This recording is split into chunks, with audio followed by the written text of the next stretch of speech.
বিচের পাড়ে বসে ইফতার করবো এবং সানসেট দেখবো। এটাই তো জীবনের মজা। এক একজনের কাছে জীবনের মজা এক এক রকম, আমার কাছে এটা আসলে অসম্ভব রকম একটা অনুভূতি। সো আমি যেহেতু কক্সবাজার আসছি, ভাবছি যে আমি কেন ইফতারটা এই বিচে করবো না, যেহেতু অপশন আছে।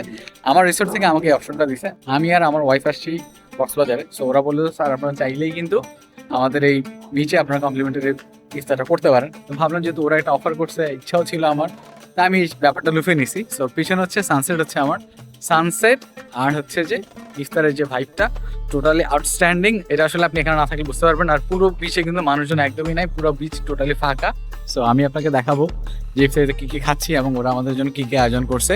থ্যাঙ্কস টু ক্যাম্পেন কক্সের ম্যানেজার ভাইয়া, উনি বেসিক্যালি আমাদেরকে এই অ্যারেঞ্জমেন্টটা করে দিয়েছে। যেহেতু এখন রমাদান মাস, মানুষ এমনিতেই কম, তার মধ্যে আমি তো আছি ক্যাম্পেন কক্সে, সো এই মানুষজন আরো বেশি কম। ইফতারটা ওরা হচ্ছে 5 মিনিট আগে দিয়ে যাবে। সো ওরা আনলে আমি আপনাকে দেখাচ্ছি।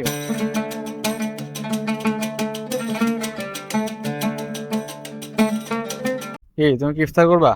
হ্যাঁ, আচ্ছা।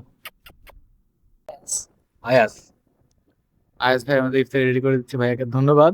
ভাইয়ের নাম কি? আবুল? ও সরি, নাজমুল, সরি। আমাদেরকে ইফতারি দেওয়া হয়েছে এখানে, প্লেট সাজানো শেষ। সাগরের পাড়ে বসে ইফতার করছি আমার ভালোবাসার মানুষের সাথে। ইয়ে। সো আমরা হচ্ছে ইফতারি নিয়ে বসে আছি ইফতার করার জন্য। এখন আজান দেয় না, এখন সম্ভবত 6টা 3 বাজে। এদিকে 6 বা 7-এ ইফতারির আজান দেয়। তো অবশেষে আজান দিয়ে দিছে। রিসোর্টের ভাই বললো যে খাইতে পারবো। বিসমিল্লাহির রহমানির রহিম।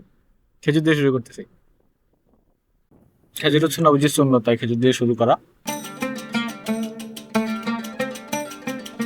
খেজুর খাওয়ার কারণে ট্যাঙ্ক মিষ্টি কম লাগতেছে।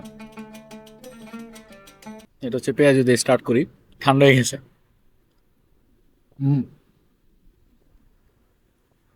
মজা আছে। সবচেয়ে বড় কথা হচ্ছে যে সমুদ্রের পাশাপাশি ইফতার করতেছে, এটাই বেশি ভালো লাগছে। ঠান্ডা কম বা বেশি এটা কিন্তু আসলে কোনো ম্যাটার করতেছে না। ওরা হচ্ছে নিজেরা সবকিছু বানায়।